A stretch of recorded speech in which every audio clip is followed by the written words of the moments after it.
Delta மாவட்டங்கள் இந்த கடுமையான மழை பாதிப்பு ஒரு புறம், இன்னொரு புறம் தகுந்த பாதுகாப்பு, அதாவது அவர்களுக்கான வசதிகள் ஏற்படுத்தி கொடுக்காததால கொள்முதல் செய்வதில் காலதாமதம் ஏற்பட்டு விவசாயிகள் கடுமையான வேதனைக்கு உள்ளாயிருக்கிறார்கள், பெரும் இழப்பை சந்தித்துக் கொண்டிருக்கிறார்கள். இது தொடர்பாக சட்டப்பேரவையில் உணவுத்துறை அமைச்சர் திரு சக்கரபாணி அவர்கள் பேசுகின்ற பொழுது மத்திய அரசின் மீது வழக்கமான ஒரு குற்றச்சாட்டை தெரிவித்தார். செறிவூட்டப்பட்ட அரிசி காலதாமதம், ஈரப்பதம் அப்படிங்கிறது. இதையெல்லாம் ஏதோ இப்பதான் புதிதாக மாநில அரசு தெரிந்து கொள்வதை போல பதிலளித்திருக்கிறார். முழுவதுமாக ஒரு பொறுப்பில்லாத அரசாக திராவிட மாடல் அரசு இருந்து கொண்டிருக்கிறது என்பதற்கு இன்று டெல்டா மாவட்டத்து விவசாயிகள் படுகின்ற துயரமே எடுத்துக்காட்டாக இருக்கிறது. மாண்புமிகு எதிர்க்கட்சி தலைவர் அவர்களும் மற்ற அரசியல் கட்சி தலைவர்களும் இந்த பிரச்சனையில் அரசினுடைய கவனத்தை ஈர்த்தும் கூட அரசாங்கம் எந்த விதமான நடவடிக்கையும் எடுக்காமல் இருப்பது அவர்களுடைய தோல்வியை காட்டுகிறது. அவர்களுக்கு தகுந்த இழப்பீடு, விவசாயிகளுக்கு தகுந்த இழப்பீடினை கொடுத்து உடனடியாக இந்த பிரச்சனைக்கு ஒரு நிரந்தரமான தீர்வை உருவாக்க வேண்டும். சேமிப்பு கிடங்கள் இல்லாம எத்தனை வருஷம் விவசாயிகள் கஷ்டப்பட போறாங்க? சேமிப்பு கிடங்களை என்ன ஒரு மாசத்துல கட்ட முடியுமா?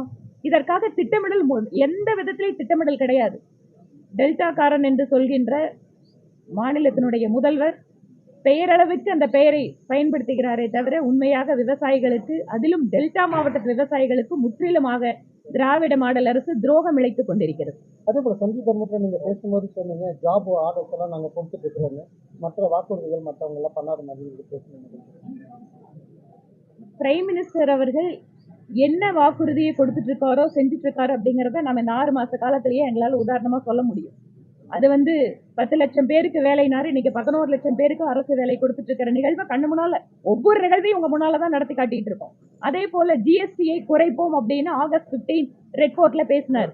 இன்னைக்கு தீபாவளிக்கு என்ன சேல்ஸ் ஆயிருக்கு, எந்த அளவுக்கு இன்னைக்கு அரசுக்கு வருமானம் வந்திருக்கு, இன்றைக்கு வியாபாரிகள் எந்த அளவுக்கு வருமானம் அதிகமாயிட்டு இருக்காங்க, உற்பத்தி துறை மேனுபேக்சரிங் செக்டர் இதனால் இன்னும் புதிய பூஸ்டுக்கு போகிட்டு இருக்கு. அதனால ஜிஎஸ்டி குறைப்போங்கிறது இன்னைக்கு கண்ணு முன்னால் 3 மாச காலத்துக்குள்ள குறைச்சு மக்களுக்கு அந்த வாக்குறுதியை நிறைவேற்றி இருக்காரு. நான் அது கான்ட்ரரியா சொல்லணும்னா திராவிட மாடல் அரசு எத்தனை வாக்குறுதிகளை கொடுத்தீங்க? நான் இதைத்தான் சட்டப்பேரவையில கேட்டேன். அரசு ஊழியர்கள், அரசு மருத்துவர்கள், செவிலியர்கள், இந்த மாதிரி அரசாங்கத்தை எதிர்த்து கொடுத்த வாக்குறுதியை நிறைவேற்றாமல் தூய்மை பணியாளர்கள், இன்றைக்கு விவசாயிகளுக்கு கொடுத்த வாக்குறுதியை நிறைவேற்றல.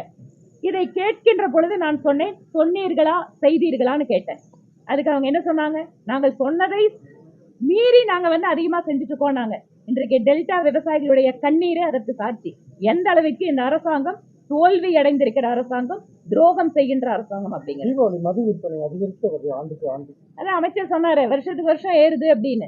ஒரு பக்கம் 1000 ரூபாய் கொடுக்குறாங்க பெண்களுக்கு, இன்னொரு பக்கம் நாங்க மக்களுக்கு இதை செய்யறோங்கிறாங்க.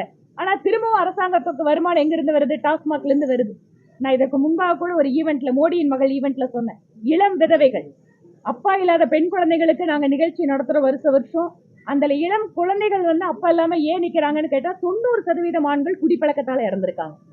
எவ்வளவு பெரிய சமூக அநீதி நடந்துட்டு இருக்கு. டாஸ்மாகனால உங்களோட வருமானம் உயர்ந்துட்டு இருக்கு, ஆனால் பெண்கள் தங்கள் தாலியை இழந்து கொண்டிருக்கிறார்கள். இதுதான் யதார்த்தம்.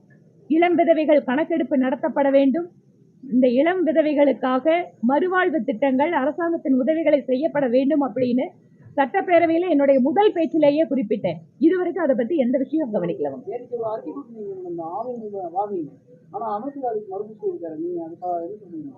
ஆவின் கூட்டுறவு சங்கங்கள் மூடப்பட்டிருக்கிறதா ஆர்டிஐ வாயிலாக அரசாங்கத்தினுடைய பதிலை வைத்துதான் என்னோட அறிக்கையை சொல்லியிருக்கேன். அவங்க முதல்ல டிபார்ட்மெண்ட்ல என்ன நடக்குதுன்னு பார்க்கணும்.